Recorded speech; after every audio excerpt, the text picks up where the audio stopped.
그렇습니다. 어제 또 중요한 또 이재명과 관련되는 쌍방울의 김성태 회장에 대한 결심 공판이 있었습니다. 사실 뇌물을 줬다는 사람이 김성태고 뇌물을 받았다는 것이 이화영이 대리인으로서 그 뒤에 실질적으로 이익을 얻은 것은 이재명이다. 이런 죄명 아니겠습니까? 실제 뇌물수수와 관련해서 뇌물 준 사람은 보다는 처벌수가 현저히 낮습니다. 그런데 뇌물 받은 공무원은 그걸로 인생 종치는 겁니다. 그런데 아주 독특하게도 뇌물을 줬다고 주장하고 또 다 자백을 하는 이 김성태한테 대해서도 검찰이 많이 봐줘서 3년 6개월을 구형을 했단 말이에요. 그런데 이렇게 된다는 것은 뭐냐면은 뇌물을 받았다고 하는 이화영이라든가 아니면 그 배후에 있는 이재명은 그거보다 적어도 2배 내지 3배, 2배로 치면 7년, 3배로 치면 10년이 넘는 실형이 나올 가능성이 높다는 것을 굉장히 우리가 시사하는 바가 크기 때문에 이 사안에 대해서 한번 좀 말씀드려보자 하는데요. 이 부분과 관련해 가지고 말씀드린 것처럼 김성태에 대한 이게 최종 그 결심 공판이 있었었는데 김성태가 정말 자기는 대북 사업 잘해가지고 어떻게 뭐 해보려고 이게 돈을 준 건 맞는데 나중에 알고 봤더니 이게 이재명이하고 다 연결돼가지고 이런 과정에서 무리를 일으킨 것에 대해서 특히 이게 이 사안이 이재명 변호인들 같은 경우에 다 자기 쌍방울에 다 상당 부분 취직했지 않습니까? 사회이사로 뭐 감사로 관련되는 뭐 변호사들 이름만 대면 할 수 있는 검찰 출신 특히 변호인들을 비롯해서 많은 사람들이 있었는데 그걸로 시작돼서 결국 이까지 왔는 것에 대해서 죄송하다라고 하면서 귀에 쏙 들어오는 얘기를 했습니다. 뭐냐? 대질 조사할 때 누가 대질을 했겠습니까? 이화영하고 대질 조사할 때 지인들이 햄버거를 들고 온 적이 있다. 그런데 구치소 교도관들이 야 이거 독이 있으면 어떡하냐? 맞잖아요. 옆에 있는 사람들이 피의자한테 뭘 줘가지고 먹고 그 자리에서 숨지거나 조사를 받지 못하면은 그것 다 독박은 같이 간 교도관이 쓰는 거거든요. 그런 상태로 해서 구치소 교도관들이 독이 들었으면 어쩌나 하면서 못 먹게 할 정도로 관리가 엄격했다라고 하고 있고 지금 김성태가 얘기하고 있는 수원지검 1300몇 호실 검사 같은 경우에는 저를 수도 없이 조사했지만 정말 예의 바르고 품격 있는 검사였다라고 얘기를 해서 검사의 회의는 없었다라는 최후 진술을 남겼습니다. 이거 보고 김민수 대변인 어떤 생각을 하셨습니까? 그냥 제 생각입니다. 예. 또 뭐 명예훼손 걸릴 수도 있으니까요. 그냥 진범은 주범은 이재명이다라고 생각하는 것이 합리적이지 않나. 합리적 추론. 네, 우리 털보 얘기로 하면 강력하게 추정되는 바이다. 제가 이 이야기를 지난번에 멸콩 TV에서 나와서도 한번 했습니다. 우리 변호사님이랑 제가요. 만약에 재산이 한 수십조 된다고 쳐요. 수조, 뭐 수십조 된다고 칠게요. 그리고 나서 그 중에서 한 100억 정도를요. 우리가 사업 목적으로 어딘가 베팅을 해요. 하실 수 있겠습니까? 하실 수 있죠. 사업 목적으로 한다 그러면. 자, 근데요. 이게 지금 쌍방울이 이런 삼성이나 현대 같은 대기업 아니에요.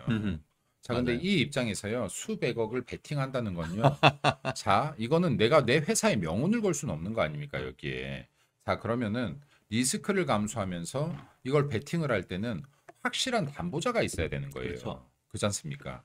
이게 그냥 기업의 회장이라는 사람이요. 내 한 몸만 책임지는 사람이 아니에요. 내가 잘못되면 이 회사의 직원들까지 잘못되는 거예요.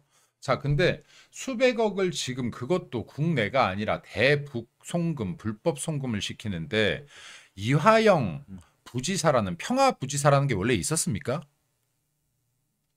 예. 없었죠. 그러면 연정부지사라는 얘기가 있었었죠. 듣도 보도 못했던 직함이 나와서 지금 평화부지사라고 하면서 지금 나 믿고 지금 투자 좀 해주세요 했었을 때 이게 정말로 스마트팜 비용으로 500만 달러 그리고 지금 이재명 대표의 대북 방문 비용으로 300만 달러 이렇게 투자가 되겠습니까 이게? 자, 이 사람 보고 어떻게 투자를 합니까? 이 사람을 보고요. 그렇죠. 그럼 그 뒤에 이화영이 뭐라고? 그럼요. 이 사람이 뭐라고요?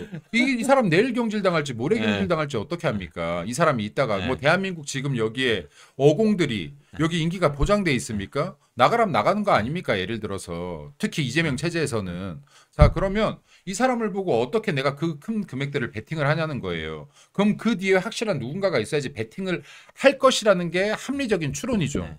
자 그러면요. 예를 들어서 이화영 전 부지사가 이렇게 얘기했다 쳐요. 야 김성태 아우 내가 진짜로 이재명 지사랑 친하다니까 나 믿고 배팅 한번 해봐. 너 지금 사업기회 크게 열릴 거야 라고 했다 쳐요. 이 말 믿을 수 있겠습니까? 지나가는 이거는요. 대마를 믿겠다. 예. 이거는 합리적인 추론입니다. 자 합리적인 추론은 최소한 김성태 회장과 이런 모의가 있을 때 이재명 지사 간에 최소한 통화라도 했다. 이재명 지사가 아유 우리 뭐 아우님 도와줘서 고맙네. 내가 잊지 않을게 정도의 말이라도 했어야 베팅이 될 수 있는 것이다. 아니면 비밀리에 만났을 가능성도 있다. 라고 봐야지 이게 합리적 추론이죠. 자, 근데 제가 이거를 합리적 추론이라는 얘기를 계속합니다. 합리적 추론이라는 얘기를 계속하는데 이 이유가 뭐냐면요. 민주당은요 합리적이지 않은 추론으로 우리 당을 계속 공격해요. 근데 지금 제가 말한 거는 그냥 여기 시청자분들이나 국민 여러분들이 생각해도 야 김민수가 하는 말 그냥 상식적인데라고 되지 않습니까? 자, 이 정도 상식적인 선상으로 합리적 추론이 된다 그러면 밀어붙여서 공격해야 되는 겁니다. 그렇습니다. 우리 당도 공격해야 되는 거예요. 밀어붙여서. 결국 이 부분과 예. 관련해 가지고 지금 그 우리 신영미님이 김성태는 제2의 이동규라는 얘기를 지금 글을 쓰셨는데 사실 매주 화요일의 남자 유동규 씨를 모셔가지고 이 얘기를 하고 있는데 지금 똑같은 얘기를 하고 있습니다. 무슨 얘기냐? 지금 그 유동규 본부장이 대장동 사건을 진행한 구조하고 이화영이 이 대북 사업을 하면서 한 구조하고 똑같아요. 거의 데칼코마니처럼 똑같아요. 이재명은 뒤로 빠져 있으면서 유동규를 행동대장으로 세우고 어떻게 보면 정진상을 어떻게 보면 정무조정실장으로 오른팔 아닙니까? 거기를 해서 그리고 실무적인 어떤 사업자 요렇게 해서 이 제일 뒤에 있는 이재명은 결사 보유하는 이른바 V는 절대 보유하는 그래서 유동규 씨가 뭐라고 하냐면은 평소 때 정진상이 그러니까 팔다리는 잘려 나가도 머리와 심장은 반드시 살려야 된다. 이런 얘기를 했단 말이에요. 이 사건도 똑같은 거예요. 결국 이화영이 쌍방울의 김성태하고 실무는 하지만 자기 선에서 마치 그 뒤에는 어떤 식으로든 선을 자르려고 하면서 심장과 머리라고 할 수 있는 이재명을 지키려고 결사 보유하려고 하는 이런 구조가 대장동 사건 구조에서의 이재명과 이재명 일당이 했던 그런 계획과 이 쌍방울 대북 사업에서 하는 구조가 어쩜 이렇게 똑같은지 그렇기 때문에 지금 우리 화요일 날 우리 유동규 본부장이 얘기했던 것을 들은 우리 그 신영미 님이 김성태가 제2의 유동규다라고 하는데 저도 그 말에 전율을 느끼는 것 같습니다.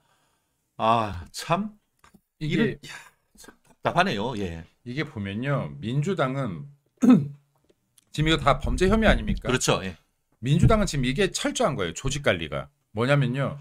머리만 지키면 우리가 팔다리가 잘려나가도 다시 살 수 있어. 네. 예를 들어 야 진영아 네가 만약에 걸리면 네만 입 다물고 너 하나만 살잖아. 너 6개월 1년 내로 다시 살릴 수 있어.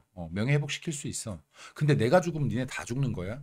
이게 돼 있는 거예요. 민주당은. 제가 볼 때 합리적인 의심으로. 그렇죠. 충분한. 근데 우리 당은 어떠냐면요. 야 이거 분위기 안 좋은데 대통령부터 죽여볼까? 자 이러면 안 되는 거예요. 한동훈부터 죽여볼까? 이러면 안 되는 거예요. 박근혜부터 죽여볼까? 박근혜부터 죽여볼까? 이러면 안 되는 겁니다. 네. 보수가 지는 이유입니다. 우리는 지금 제대로 잘못한 게 있는 것도 아니고 주장할 게 얼마나 많은데도 야 이거 분위기 안 좋은데 나라도 살려면 위에를 손절쳐야 되는 거 아니야? 네. 이런 생각으로 싸우면 안 되는 거예요. 자 그리고요. 만에 하나요. 지금 이 대북송금 이것도 불법 대북송금입니다. 맞아요. 불법 대북송금건이 우리 당에서 나왔다고 한번 쳐볼게요. 민주당은요 벌써 국회의원들 전원 나와서 길바닥에 나서 피켓 들었을 겁니다. 예. 몸통은 누구? 이거 지금 6개월 1년 외쳤을 거예요. 그랬을 거예요. 이거 진범은 누구? 이거 6개월 1년 외쳤을 겁니다.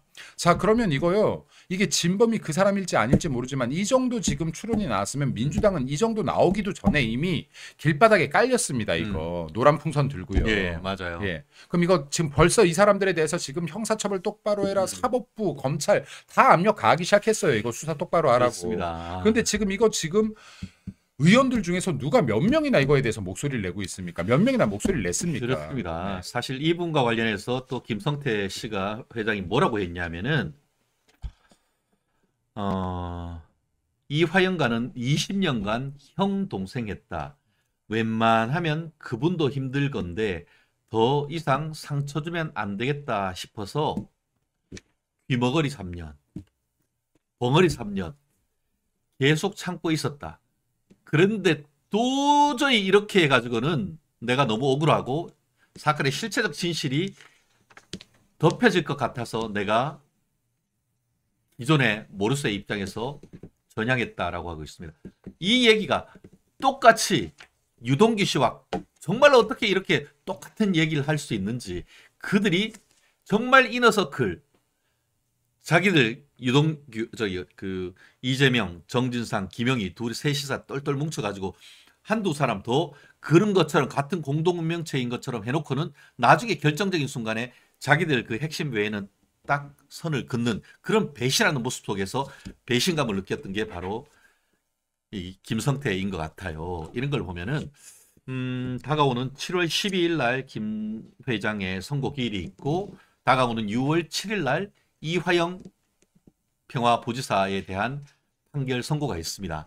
이때 이 두 판결이 유죄가 나면은 법조인의 입장에서 봤을 때 뇌물을 준 사람, 뇌물을 실제로 받아서 전달한 사람이 유죄가 된다고 하면은 그 뒤에 있던 이 어떤 대북 사업의 최종 책임자, 결정권자라고 할 수 있는 이재명에 대한 게 해서 바로 칼날이 직격할 것 같은데 검찰 정말 정신 똑바로 차려야 됩니다. 정말 이런 사안에 대해서 제대로 수사를 해야지. 만약에 그렇지 않다고 하면은 이거 그때는 정말 또 특검, 이제는 뭐 민주당 특검이 아니고 국민의힘에서 특검하자는 얘기가 나와야 되는 것이 아닌가 하는 그런 생각이 아니 가질 수가 없는 것 같습니다.